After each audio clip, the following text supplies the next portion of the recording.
дуруд бинандагони арҷуманд. дар шароити кунунӣ рушди равандҳои сиёсиву иттилоотӣ ва бархурди фарҳангҳо масъалаи осебпазирии ҷомеаҳо аз нигоҳи идеологӣ ба як падидаи манфӣ табдил ёфтааст. зеро асри ҷадид ба унвони асри иттилоот заминаи бештарро дар рушди ин раванд ба миён овардааст. дар барномаи имрӯза роҷеъ ба ин мавзӯъ бо корманди маркази тадқиқоти стратегӣ назди президенти ҷумҳурии Тоҷикистон Фирӯз Равшаналиев суҳбат хоҳем кард.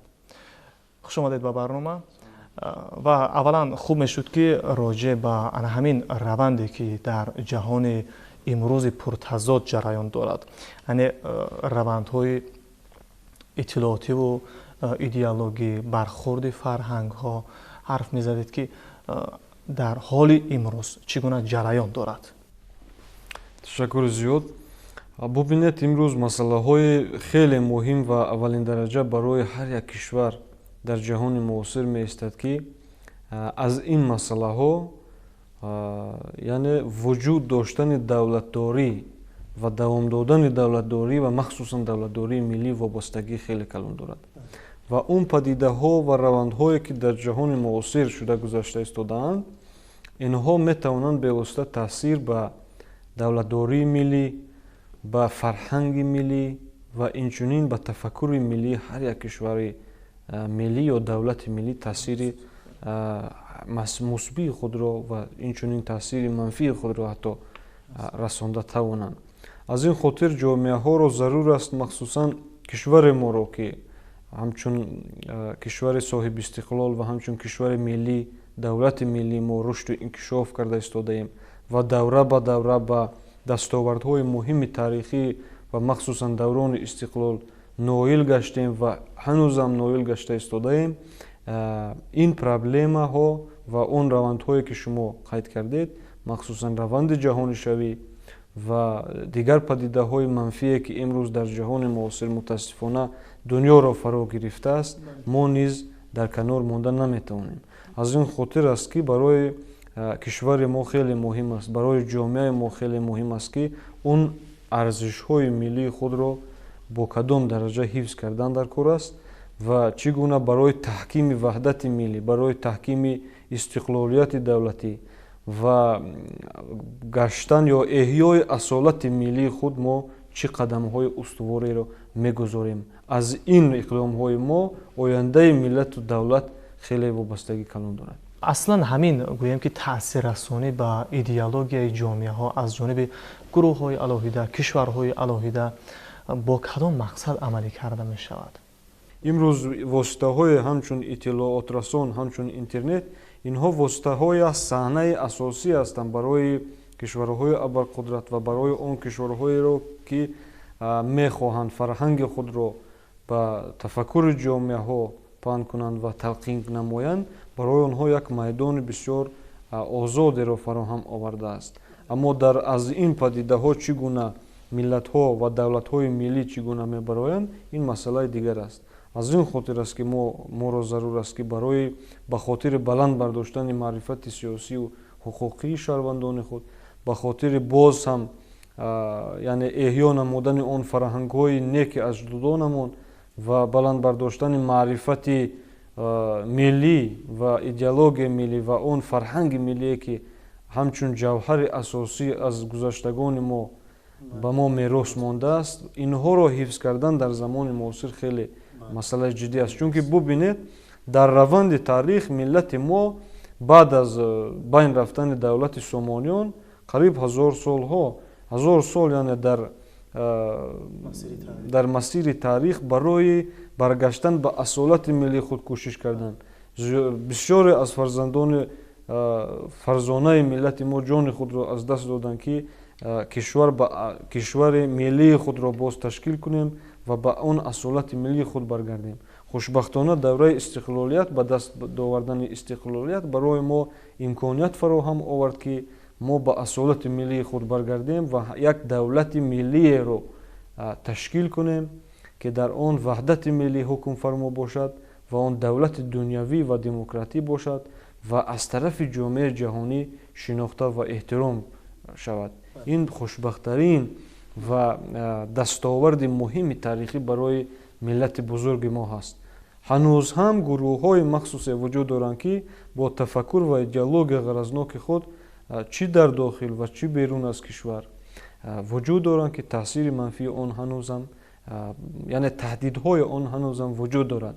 Аз тарафи дигар кишварҳои манфиатхоҳе вуҷуд доранд ки онҳо низ ба воситаи ин гурӯҳҳои кӯчак метавонанд ба тафаккури миллии ҳар як давлат ва махсусан давлати мо таъсири худро имрӯз воситаҳои бисёре вуҷуд доранд ки мақсаду ҳадафашон агар бинем пас манзари он чи киҳо меистанд ва чӣ мақсади ҳадаф доранд мо имрӯз ошкоро ин чизҳоро медонем ва барои ҳамин хотир бисёр зарур аст ки дар ҳамин лаҳзаҳо дар ҳамин замон махсусан аз ҷиҳати таҳлилҳои сиёсатмадорони сатҳи ҷаҳонӣ ва махсусан таҳлилҳои худи ватанӣ ҳам нишон медиҳад ки давраҳои минбаъда хеле душвор ҳастанд ва махсусан ин давраҳои буҳроние ки мо паси сар карда истодаем, мо пандемияи ковидро дар назар дорам ва ҳар як буҳрони чӣ сиёсӣ ва чӣ иқтисодӣ ва чӣ иҷтимоӣ ки ба сари давлатҳо мебиёяд, он баъди паси сар кардани ин буҳронҳо давлатҳо ва кишварҳо умуман ҷаҳони муосир ба мушкилоти ҷиддие рӯбарӯ мешавад. Аз ин хотир мо бояд аз ҳамин рӯз ба ин чизҳо омода бошем ва махсусан дар фазои маҷозӣ, фазои иттилоотии худро аз он арзишҳои миллие ки шумо ёдоварӣ шудед, бисёр муҳим аст ки имрӯз фаъоли нокии ҷомеаи мо махсусан зиёёни кишвар ки онҳо роҳнамои асосии ҳар як миллат равшангарон, бале онҳо ҳастанд ки миллатро ба як роҳи рост ҳидоят мекунанд. Бубинед пайваста имрӯз роҳбарияти давлат махсусан пешвои муаззами миллат муҳтарам Эмомалӣ Раҳмон дар тамоми баромадҳои худ пайваста таъкид карданд ки махсусан ин қишри ҷомеа бояд бетараф набошанд. Чунки маҳз ҳамин равшанфикрон ва зиёён ҳастанд ки бояд проблемаро баррасӣ намоянд ва роҳи ҳалли онро барои ҷомеаҳо ва махсусан қишри ҷавони ҷомеа бояд нишон диҳанд ки мо бояд хубро аз бад фарқ кунем. Барои насли ҷавон имрӯз ки интернет ҳамчун фазои маҷозӣ ва ҳамчун воситаи асосии иттилоотрасон баромад мекунанд ва он падидаҳои манфии ҷаҳонишавие ки дар дунё ва он бозиҳои геополитикие ки дар дунё мераванд махсусан тавассути интернет масалан иттилоотрасон ҳастанд ва иттилооткунонӣ мешаванд ва дар ҳамин фазо дар ҳамин давра бисёр муҳим аст ки мо бояд махсусан барои нигоҳ доштани арзишҳои миллии худ барои талқин намудан ва таълим ва барои баландбардоштани маърифати умуман маърифати зеҳнии ҷомеаи худ талош намоем. Чунки таҷрибаи кишварҳо нишон додааст ки агар маърифатнокии миллӣ ва донишмандии миллӣ баланд бошад, ҳеҷ вақт миллат шикаст намехӯрад. васеъ гардидани шабакаҳои моҳворавӣ ба як дастгоҳи пурқудрати идеологӣ табдил ёфтани шабакаи ҷаҳонии интернет ва аз ҷониби гурӯҳҳои алоҳида, кишварҳои алоҳида хуб таҳмил шудани хуб андешаву афкори ифротӣ ё ки гӯем ки афкори гӯем бегона, арзишҳои бегона бар сари ҷомеаҳои алоҳида худ гувоҳи равшан ба ҳамин аст. Яъне ин раванд чӣ оқибатҳои манфиро ба бор оварда метавонад? оқибатҳои манфии чунин равандҳо аллакай мо дар кишварҳои ховари миёна мушоҳида кардем. Бубинед он таъсироте ки тавассути интернет ва шабакаҳои иҷтимоӣ ва он таъсироти махсусан фаъолияти кишварҳои манфиатҷӯ ва кишварҳои абарқудрат ва бозиҳои геополитикӣ имрӯз дар ҷаҳон рафта истодааст, маҳз натиҷаи ҳамин бозиҳо буд ки кишварҳои ховари миёна ва он кишварҳое ки дар тӯли таърих онҳо ҳамчун гавораи тамаддунҳо баромад карданд, имрӯз мутаассифона онҳо ба як мушкилоти ҷиддии фаромилӣ гирифтор шуданд ва махсусан ҳанӯзам ба худ наомаданд ки қудрате вуҷуд надорад ки барои муттаҳид кардани он миллатҳо баромад намоянд. Мутаассифона чунин раванд вуҷуд дорад ва ҳанӯз ҳам яъне бо вуҷуди ин мушкилот ва ҳанӯзам мо ба пуррагӣ гуфта метавонем ки ҳанӯзам нақшаҳои зиёде барои ноором кардани фазои сиёсии кишварҳои дигар вуҷуд дорад. ин чиз вуҷуд дорад ва бубинед масалан инро ҳам амалия ва ҳам назарияи сиёсии кишварҳои абарқудрат нишон медиҳад ва онҳо кӯшиш мекунанд тавассути хадамоти махсуси худ тавассути он гурӯҳҳои экстремистию террористӣ кӯшиш мекунанд ки идеология ғаразноки худро ба тафаккури ҷомеаҳо бор кунанд, аммо бо шаклҳои дигар.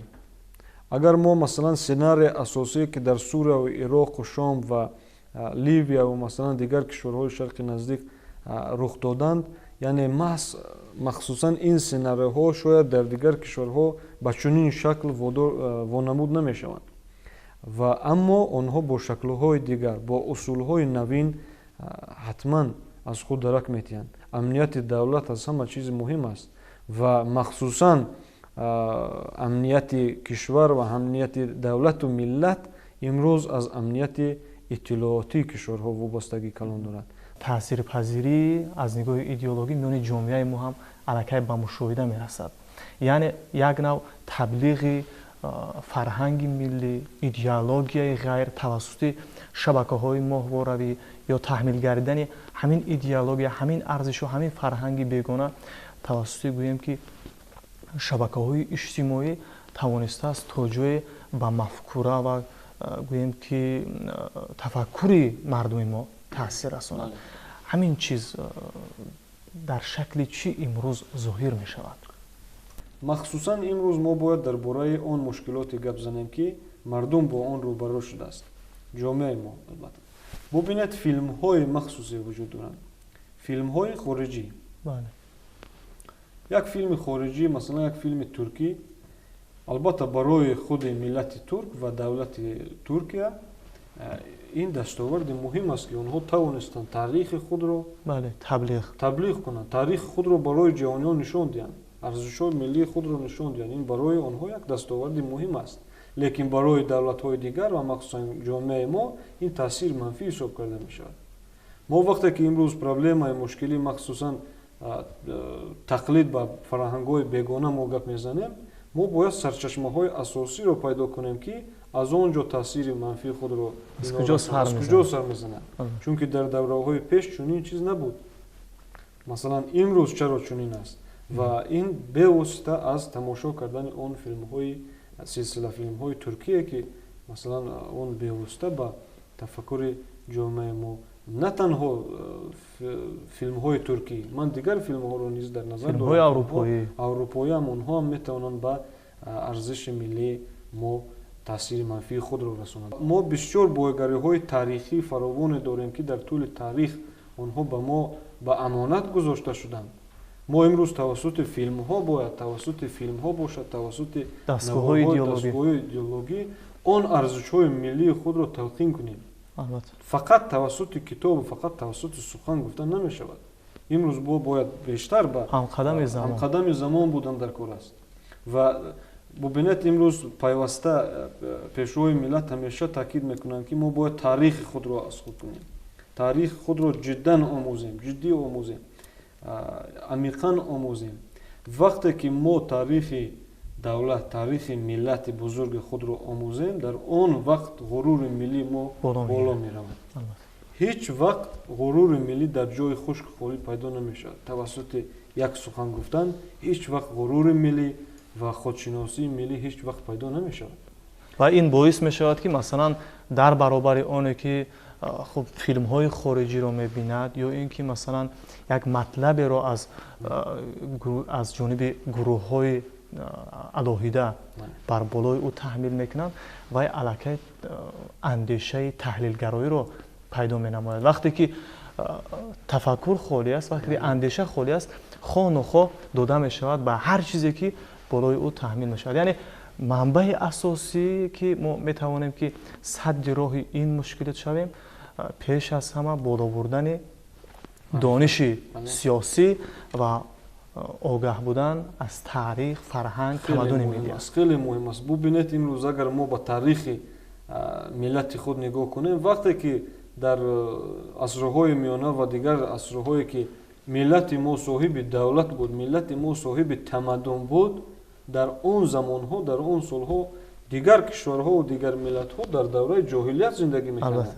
Ин чизро таърих исбот мекунад. Аммо чаро аз ин ифтихор надошта бошем? Дар яке аз баромадҳои худ, суханрониҳои худ пешвои миллат таъкид карданд ки ҷомеаи моро имрӯз лозим аст ки на танҳо ба забон аз таърихи худ, аз арзишҳои гузаштаи худ ифтихор дошта бошем. мо имрӯз бояд дар амалия нишон диҳем ки мо миллати бузург ва миллати тавоно ва миллати тамаддунофар ҳастем. насли моро имрӯз зарур аст. вақте ки мо аз бузургони худ ифтихор мекунем, албатта онҳо дар гузашта ифтихори миллат, дар имрӯзам ва ояндаам онҳо ифтихори миллат ҳастанд ва онҳо вазифаи худро дар назди ҷомеа иҷро карданд.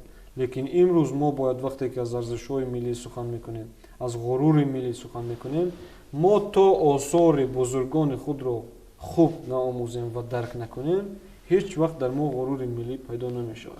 барои баланд бардоштани он ғурури миллӣ ва худшиносии миллӣ дар байни ҷавонону наврасон бояд аз тамоми воситаҳо истифода кунем, чунки маҳз қишри осебпазири ҷомеа ҳамин насли ҷавону наврасон ҳастанд ки имрӯз онҳо дастрасии зиёд ба иттилооти ҷаҳони интернет доранд ва маҳз онҳо бештар ба унвони объекти гӯем ки таъсиррасон аз нигоҳи идеологӣ дар шароити имрӯза табдил ёфтаанд.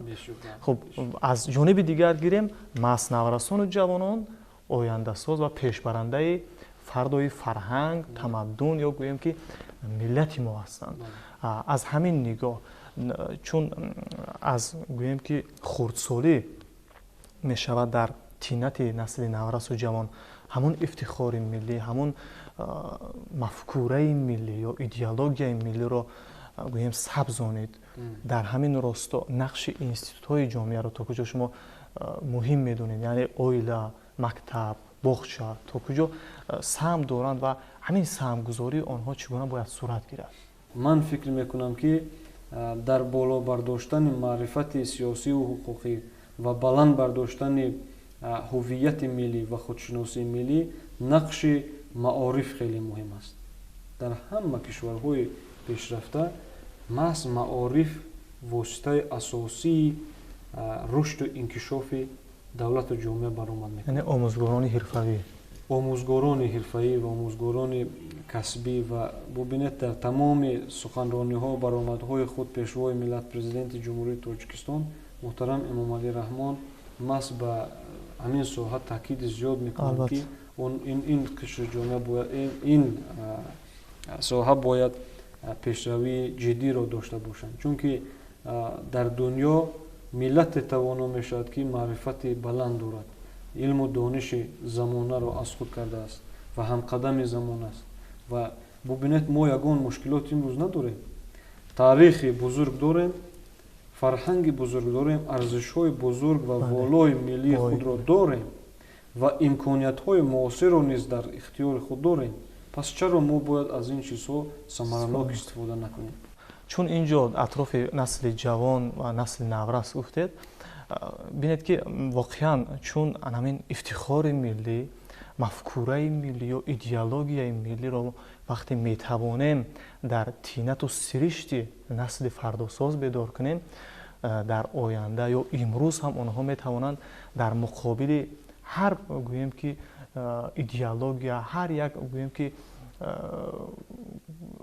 андешаву афкори ифротгаронае ки аз ҷониби масалан гурӯҳҳои алоҳида тавассути сомонаҳои иҷтимоӣ, тавассути дастгоҳҳои идеологӣ болои ҷомеаи мо таҳмил шавад, онҳо метавонанд истодагарӣ кунанд, яъне рақобатпазир бошанд. яъне дар шароити имрӯза роҳи аз ҳама хубу зарурӣ ва хеле гӯем ки самарабахш омода намудани насли имрӯз дар ростои анҳамин гӯя равандҳо ва падидаҳо ҳамчун масалан рақобатпазир буданд. дар замони муосир дар давлатдорӣ бояд воситаҳои ахбори омма бояд аз ҳама фаъолтар бошанд, чунки барои маълумотнокии шаҳрвандон, барои расондани иттилооти дурусту амиқ ва саривақтӣ маҳз ин институт хеле муҳим ва самаранок мебошад. таҷриба нишон медиҳад ки бештар ҳамин гурӯҳҳои манфиатхоҳ бо воситаи масалан идеологияи динӣ ва бо истифода аз омилҳои пеш аз ҳама иқтисодӣ ва иҷтимоӣ таъсир мерасонанд ба ҷомеа. чаро дар саргаҳи ҳамин таъсирпазириҳо ҳамин самтҳо қарор мегирад? дар таҷрибаи ҷомеаҳо ва кишварҳо нишон дод ки махсусан таҷрибаи ҳамин раванди идеологисозиву таъсиррасонӣ ба кишварҳову миллатҳо нишон дод ки бозингарони сиёсии сатҳи ҷаҳонӣ махсусан ба он камбудиҳо ва он нуқсониҳое ки кишварҳо доранд бештар таваҷҷӯҳ мекунанд ва яъне нишонаро ҳамин заф будани ҳамон нуқтаҳои зафи давлату ҷомеаҳо яъне онҳо бештар кӯшиш мекунанд ва махсусан ба ҳамон самтҳо ба ҳамон чизҳо таъсир мекунанд. бубинед дар шарқи миёна чаро он ҷангҳои сиёсие шуданд ва махсусан бенизоъҳои сиёсие сар заданд аз хотири чӣ? онҳо дар кишварҳои шарқи наздик аслан ба ҳамон арзишҳои динии онҳо таъсир расонд. махсусан ҳамон зафи маърифати паст ё маърифати паст гӯем ё ки ҳамон ҷаҳонбинии динии онҳо махсусан аз ҳамин восита истифода карданд. ва бояд гуфт ки дар кишварҳои осиёи марказӣ ҳам чун аксарияти аҳолиро мусулмонон ташкил метиҳанд махсусан дар сценарияҳои асосии он бозингарони сиёсӣ махсусан ҳамин масъала яъне ба таъсир ба эътиқоди шаҳрвандони ҳамин кишварҳо. бубинед барои шаҳрвандони зиёде аз ин кишварҳои осиёи марказӣ ба гурӯҳҳои террористию экстремистӣ пайвастанд. аз кадом восита? аз воситаи эътиқоди онҳо он идеологияи динӣ ва нодуруст, яъне онҳо сиёсигардонии динро қарор доданд. ҳамон идеологияи ифротгароии худро тавонистанд тавассути дин, тавассути эътиқоди мардум ба ҷомеаҳо бор карданд ва тавассути ҳамон идеология барои инҳо яъне равона карданд ва аз тарафи дигар барои дигар кишварҳо махсусан он заъфӣ ё буҳрони иқтисодиро пеш мебаранд. аз буҳрони иқтисодӣ яъне даст мегиранд. яъне таъсиррасонии идеологӣ бо мақсаде амалӣ карда мешавад ки зеҳну ақли мардумро ба даст бигиранд ва зеҳну ақли мардумро бо мақсаде ба даст бигиранд ки барои ҳадафҳои сиёсии худ онро истифода кунанд ва дар чунин шароит фикр мекунам ягона василае ки метавонад насли имрӯзу фардои моро аз чунин осебпазирӣ ҳифз намояд ин анамон гӯем ки баланд будани мафкураи миллӣ ё идеологияи миллии он мебошад. аз шумо ташаккур мекунем барои ширкат дар барнома.